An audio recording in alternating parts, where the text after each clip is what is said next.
Budget की speech में finance minister ने 4 बरादरियों का जिक्र किया। भारत की सबसे बड़ी अक़लियत मुसलमान है 17 करोड़। मैं हुकूमत से जानना चाहता हूं कि क्या 17 करोड़ मुसलमानों में गरीब नहीं है, नौजवान नहीं है, किसान नहीं है, ख़वातीन नहीं है? वतन अजीज़ में सबसे गरीब मुसलमान है, सबसे ज़्यादा नाखवानगी मुस्लिम ख़वातीन में। AIDS और PLFS का डेटा ये बताता है कि मुसलमानों में सबसे कम असासे हैं और कंजम्पशन लेवल दूसरे मजहबी ग्रुपों के बनिस्बत सबसे कम है। तालीमी इदारों में मैडम 15 और 24 साल की उम्र में भर्ती एनरोलमेंट में मुसलमानों की सिर्फ 29%, शेड्यूल कास्ट की 44%, हिंदू OBC के 51% और हिंदू अपर कास्ट की 59% है। हायर एजुकेशन मुसलमानों का एनरोलमेंट सिर्फ 5% है। PLFS का 2018-19 का डेटा वेज एम्प्लॉयज़ बताता है कि मुसलमान 22% थे, 2022-23 में 15% हो चुका है। सेल्फ एम्प्लॉयमेंट में मुसलमान हिंदू सिख से ज़्यादा 58.4% है। रेगुलर वेज एम्प्लॉयमेंट में सबसे कम मुसलमान है 15% और कैजुअल लेबर में सबसे ज़्यादा मुसलमान 26% है। तो मुसलमानों का शेयर रेगुलर एम्प्लॉयमेंट में लॉस हो रहा है एम्प्लॉयमेंट का। मुसलमान नौजवानों का ना रोज़गार मिलता है, ना तालीम के मौक़े, ना हुकूमत उनको कोई तरबियत सहूलत दी जाती है। मैं मोदी हुकूमत को एक मुसलमानों का एक अछूत बना दिया है, ना कोई सियासी नुमाइंदगी है, ना मुल्क की तरक्की में इनका कोई हिस्सा दिया जा रहा है। मैडम माइनॉरिटी वेलफेयर मिनिस्ट्री में 2023-24 में 38% की बजट में कमी कर दी गई, 5,000 से 3,000 करोड़ कर दिया गया। इस साल के बजट में सिर्फ चंद 100 करोड़ का इजाफा किया गया, मगर 23-24 के बजट के लेवल पर पैसे मुख्तसर नहीं किए गए।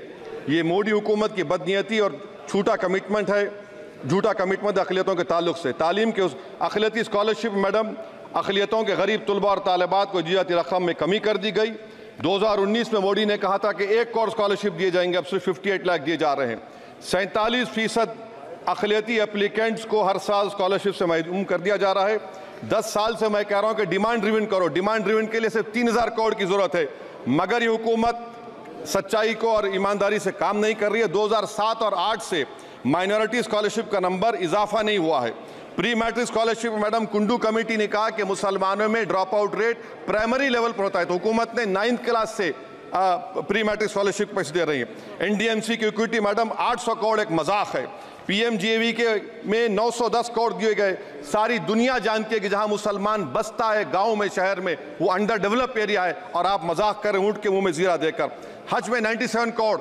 हज कमेटी एक रिश्वत का मरकज बन चुका है। प्राइवेट टूर ऑपरेटर्स के एक लाइसेंस के लिए पैसे देना पड़ता है, बिल्डिंग सिलेक्शन के लिए पैसे देना पड़ता है, मीना मुजदलफा में कंपनी के सिलेक्शन के लिए पैसे देना पड़ता है। मैं हुकूमत से मुतालबा करता हूं कि ख़त्म किया जाए और CBI से इंक्वायरी करवाई जाए। मोदी हुकूमत को अक़लियतों बिल्कुल मुसलमानों से नफरत को ख़त्म करना पड़ेगा। मुसलमानों को उनका दस्तूरी हक मिलना चाहिए। आप कैसे विकसित भारत बनाएंगे अगर 17 करोड़ मुसलमान नफरत करेंगे? मैडम पूरी स्पीच में फाइनेंस मिनिस्टर के बच्चों का जिक्र नहीं है। आज हमारे देश में 66 लाख बच्चे रोज भूखे सोते हैं। 46 मिलियन बच्चे स्टंटेड हैं मेल न्यूट्रिशन की वजह से। 25 मिलियन बच्चे वेस्टेड हैं। मासूम बच्चों की यह बदकिस्मती और बदबख्ती है कि एक शख्स चाय बेचकर वजीर आजम बन गया। LTC long term capital gain tax madam was decreased from 20 to 12.5%. However, the indexation benefit has been removed and won't apply to any property purchased after 2001.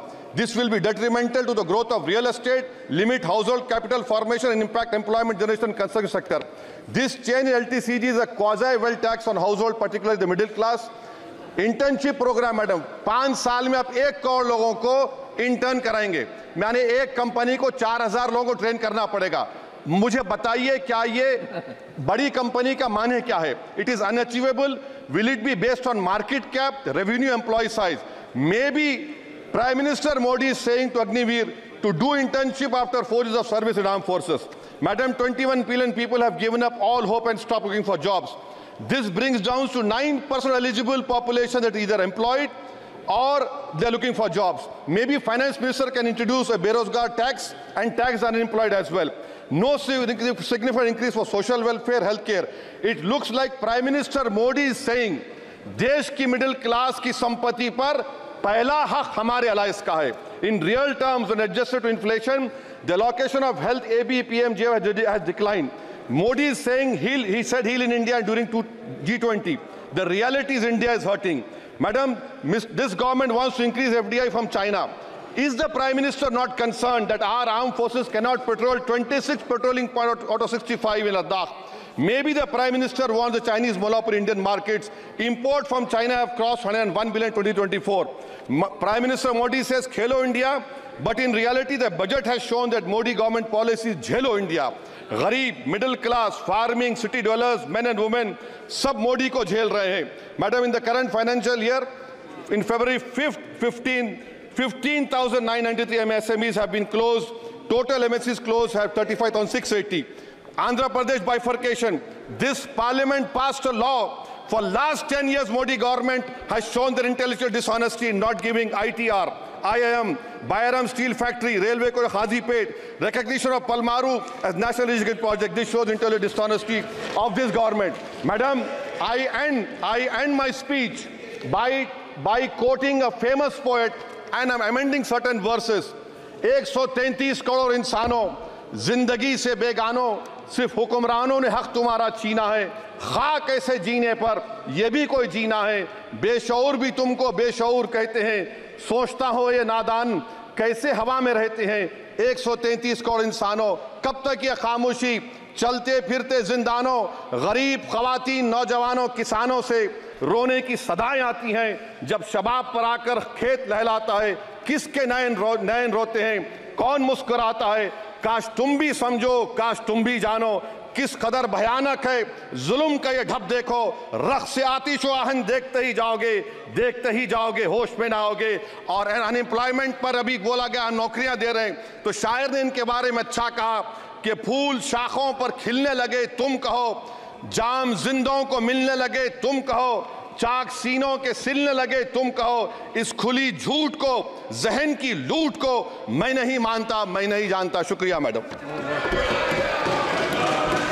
माननीय सदस्य श्री